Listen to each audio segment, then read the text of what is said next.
फरवरी 2021 में मथुरा में कुंभ का आयोजन किया जाएगा, जिसके चलते धर्म नगरी में मंत्रियों का दौरा लगातार चालू है। इसी क्रम में ऊर्जा मंत्री श्रीकांत शर्मा अपने अधिकारियों के साथ कुंभ की तैयारियों का जायजा लेने पहुंचे और संबंधित लोगों को जरूरी दिशा निर्देश जारी कर दिए। हरिद्वार महाकुंभ से पूर्व फरवरी माह में धार्मिक नगरी वृंदावन के यमुना तट पर आयोजित होने वाले कुंभ मेला बैठक की तैयारियां दिनों दिन जोर पकड़ती जा रही हैं। रविवार को मथुरा दौरे पर आए प्रदेश सरकार के ऊर्जा मंत्री श्रीकांत शर्मा अधीनस्थ अधिकारियों के साथ कुंभ मेला क्षेत्र का जायजा लेने पहुंचे, जहां उन्होंने अधीनस्थों को आवश्यक दिशा निर्देश देते हुए कहा कि 16 फरवरी से कान्हा की नगरी के यमुना तट पर देश भर के वैष्णव संतों का जमावड़ा लगने वाला है, जो एक महीने तक आध्यात्मिक चिंतन के साथ हरिद्वार में लगने वाले महाकुंभ की रणनीति पर मंथन करेंगे, जिसे भव्य और दिव्य बनाने के लिए योगी सरकार कोई कोर कसर छोड़ने के मूड में नहीं है। उन्होंने कहा कि इस कुंभ को क्लीन और ग्रीन बनाने के प्रयास किए जा रहे हैं, जिसके लिए लगातार समय समय पर मेला क्षेत्र का जायजा लिया जा रहा है। इसके बाद वे अपने गंतव्य के लिए रवाना हो गए। देखिए, 1593 करोड़ का प्रोजेक्ट है और 153 एकड़ ये पूरा एरिया है। 6.5 किलोमीटर की इसकी पूरी बाउंड्री है। तो ये ब्रजवासियों के लिए एक उत्तर प्रदेश सरकार की तरफ से एक तोहफा है।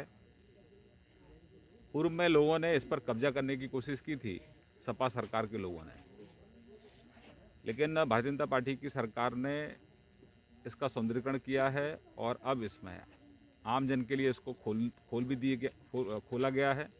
तो लोग आकर यहाँ इस सुंदर उपवन का आनंद ले सकते हैं, प्रकृति का आनंद ले सकते हैं और आने वाले समय में एक बहुत बड़ा ये ब्रजवासियों के लिए एक बहुत बड़ा तोहफा है। इसका पूरा ब्रजवासी इसका पूरा आकर्षण क्या रहेगा जवाहर भागा प्रमुख रूप से यहाँ पर सैलानी? देखिए, यहाँ की सुंदरता ही यहाँ का आकर्षण है। यहाँ के अच्छे वृक्ष, यहाँ की प्रकृति जो है, प्रकृति प्रेमी यहाँ आए, यहाँ की प्रकृति का आनंद लें।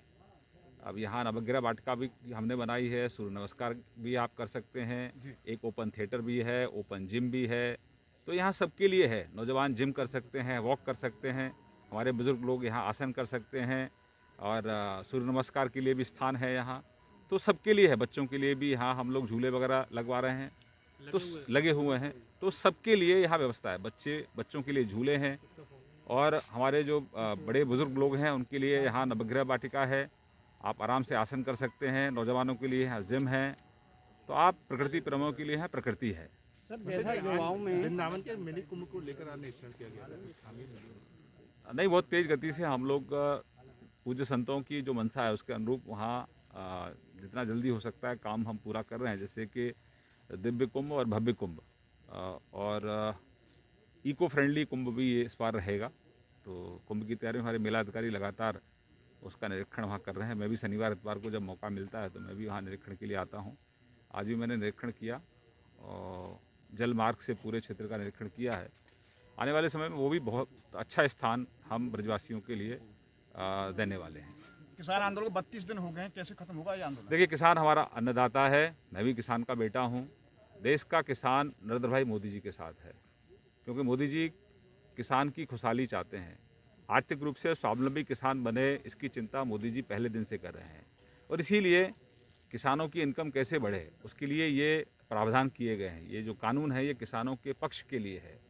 लेकिन कुछ राजनीतिक पार्टियां जिनका अस्तित्व समाप्त हो रहा है, विशेष तौर से कांग्रेस है, टीएमसी है, अन्य राजनीतिक दल हैं, वो खिसियानी बिल्ली खंबा नोचे वाली कहानी में है। लेकिन हम किसान भाइयों से अपील करते हैं कि सरकार आपसे बातचीत कर रही है और ये जो खिसियाने राजनीतिक दल हैं उनसे थोड़ा डिस्टेंस रखें, क्योंकि वो राजनीतिक रोटियां सेकना चाहते हैं किसानों को आगे करके। राहुल गांधी कहते हैं कि इंडिया में लोकतंत्र नहीं है। कांग्रेस में लोकतंत्र नहीं है। कांग्रेस में एक परिवार ही कांग्रेस है और इसीलिए कांग्रेस का बट्टाधार हो रहा है। जनता ने कांग्रेस को बहुत पहले छोड़ दिया। अब तो कांग्रेस के वरिष्ठ लोग भी कांग्रेस को छोड़ रहे हैं। तो राहुल गांधी अपने आप से पूछें कि उनके पार्टी में लोकतंत्र है क्या? अगर है तो फिर एक ही परिवार का अध्यक्ष को रहता है, किसी अन्य कांग्रेस के जो कार्यकर्ता है उसको वहाँ का राष्ट्रीय अध्यक्ष कांग्रेस का क्यों नहीं बनाया जाता है? क्यों जब सरकार आती है तो पैरेलल प्रधानमंत्री को कंट्रोल करने के लिए उनकी माताजी को अलग से विशेष जिम्मेदारी दी जाती है? तो उल्टा चोर कोतवाल को डांटे। अलोकतांत्रिक कांग्रेस के जो पूरी तरह से फ्लॉप जो अध्यक्ष रहे हैं वो अनर्गल आरोप हम पर न लगाएं। आत्मचिंतन करें, अपने गिरेबान में झांक कर देखें